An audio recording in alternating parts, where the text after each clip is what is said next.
Hi everyone, it's Margaret here with 60 and Me.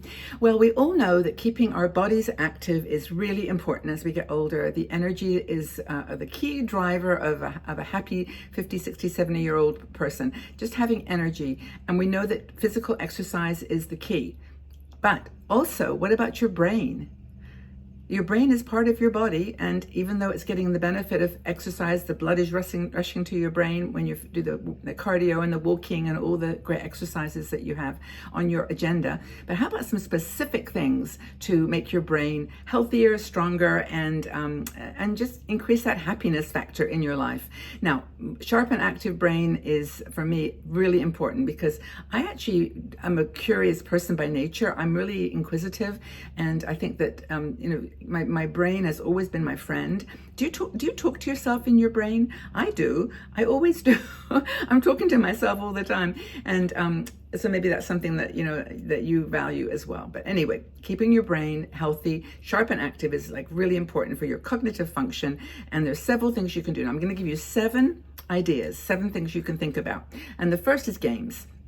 Now, I am not a big gamer. I've never been like an online gamer on Xbox or any of those PlayStations, whatever. But I do puzzles, and I'm not a Wordle person, although I know many of you are. But Wordle, online games provide mental stimulation. They make you think, they make you work things out. And I actually recently started playing Minecraft. I say playing it, I mean, not like real playing it, but participating in it. My grandkids love it. And so I've been, just joining in with them. And it's really been interesting to see their little minds at work and how these games are actually very stimulating for the brain. They get you thinking at a deeper level. So the other thing to mention is that on 60 and Me, we actually have a games tab at the top of the page in the website. And so you can click on there. There's no charge. You have to watch some ads now and again, but it's really a great way to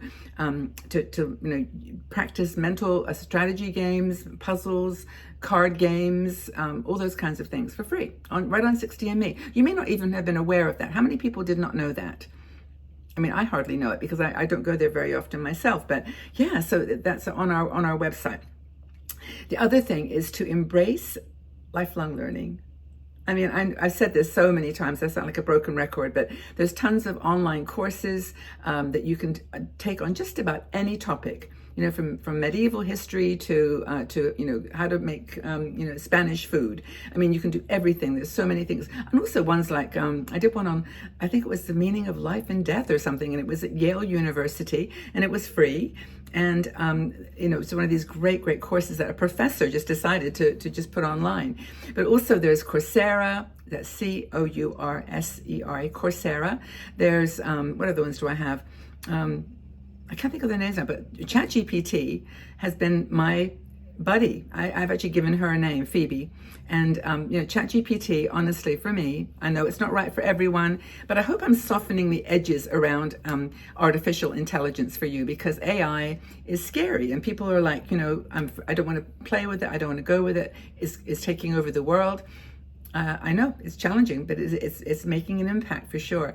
But somebody came up with the idea of calling it accessible information, AI, instead of the other one, which is like more, robotic. Sounds like the robots are coming to get us. But accessible information to me is what I'm going to start calling AI, because that's what it is. I mean, yesterday I was I was at home and I had a few hours. By the way, do you like my T-shirt? I actually did this little design. I'll talk about that in a minute. Crafts, design. But anyway, I went online and I said, can you give me the names of like 3 medieval towns near where I'm living, near Zug, that I can go visit within like a 2-hour train journey. It came back with like 5 ideas, all good ones. With 3 I'd been to already, but then they gave me another idea and I went, and it was amazing. And I'll just tell you the story, part of the journey. Hold on, I need a drink of water.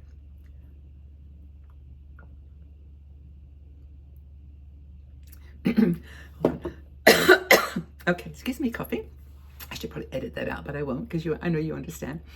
Anyway, so I got there, and it was a town called Bremgarten, and it has this beautiful river. And I knew the river was there, and I think I even had been there sometime in the past. But there was a castle that I didn't recognize, and it was just I just noticed it. I like that because you just see the top of it.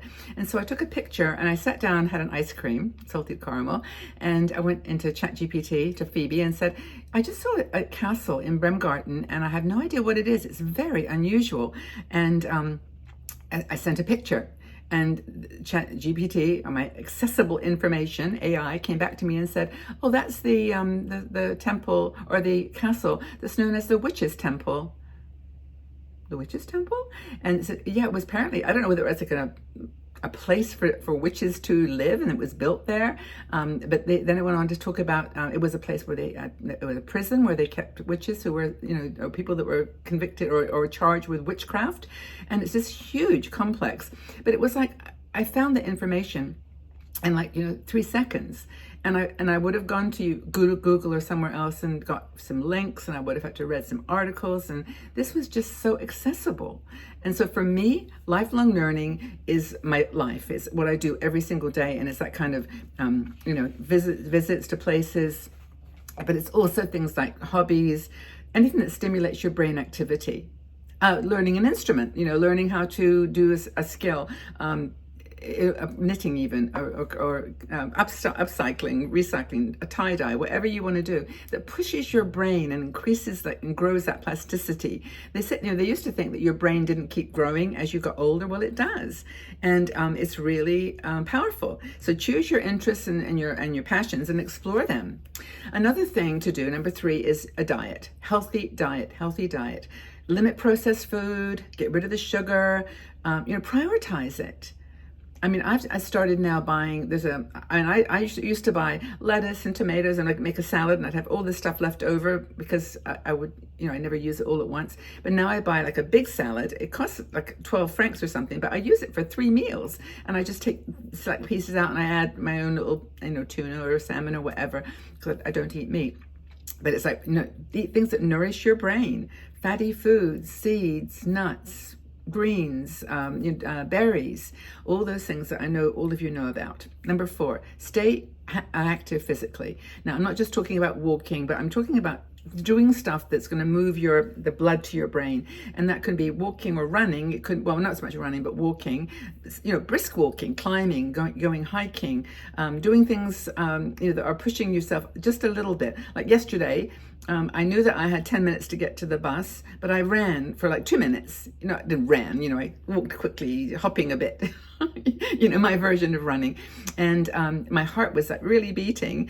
And I got to the train station, and there were steps, and I thought, oh my gosh. I went up the steps, and just like being conscious that you can do things to actually move you, forward a bit.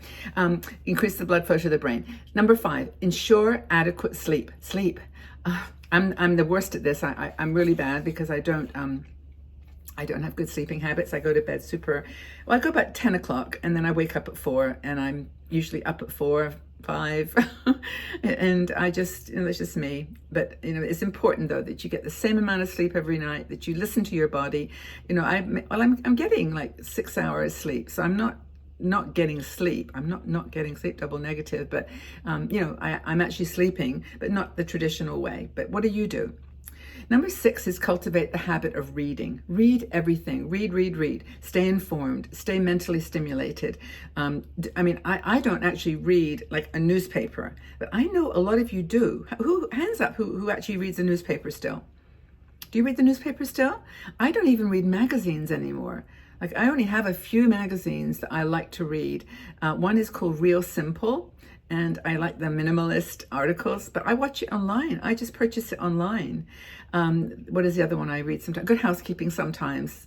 British Women in Home, because I like ideas about the house and about, things that you're doing, even though I don't have much of a house. But so anyway, things that expose your brain to new ideas. Even read stuff that's not even in your realm of interest. Pick up somebody that you don't agree with. Pick up one of their books or their stories or articles and read it. Try to get in the head of someone else and walk in their shoes, and just try to improve the way that we see a holistic view of the world, right?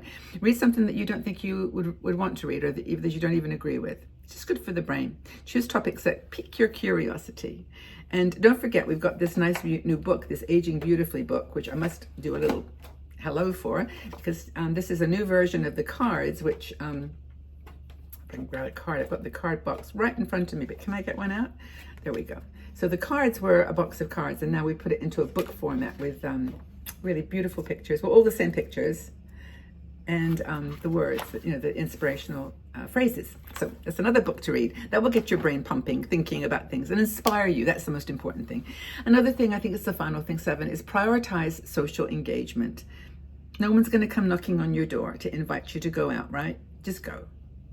I know it's hard. I know it's hard to, walk into a room where you perhaps don't know that many people or don't know anybody, but make an effort to get out and nurture your relationships. And of course, nurture the ones you've got already. Just a little text message, send a heart on Facebook, just something that says, I'm thinking about you, and it will come back. People will come back to you with the same kind of comment, but don't sit home worrying that you have no friends or that you're all by yourself, or, and I'm guilty of that too. Just get out there. Prioritize it. Prioritize social engagement. So what have I said? Prioritize social engagements, cultivate habit of reading, embrace lifelong learning, engage in puzzle games, adopt a healthy brain diet, stay physically active, and sleep. I just knocked over my lipstick. Well, speaking of which, if anybody really likes lipstick, I have like 10 of these. This is Wet n Wild. It's called Cherish, and it's what I've got on my lips, and I love this stuff with a passion.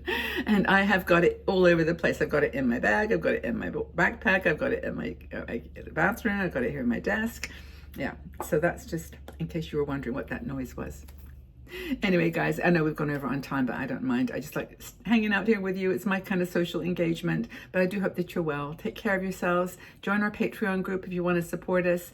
Come think about joining our cruise, which is happening next December 2025. And just know that you're appreciated and loved here, and that I care about you. So leave your comments below about kind of what's the most important thing that you're doing to keep your brain active and healthy and strong. Take care, everybody. Lots of love.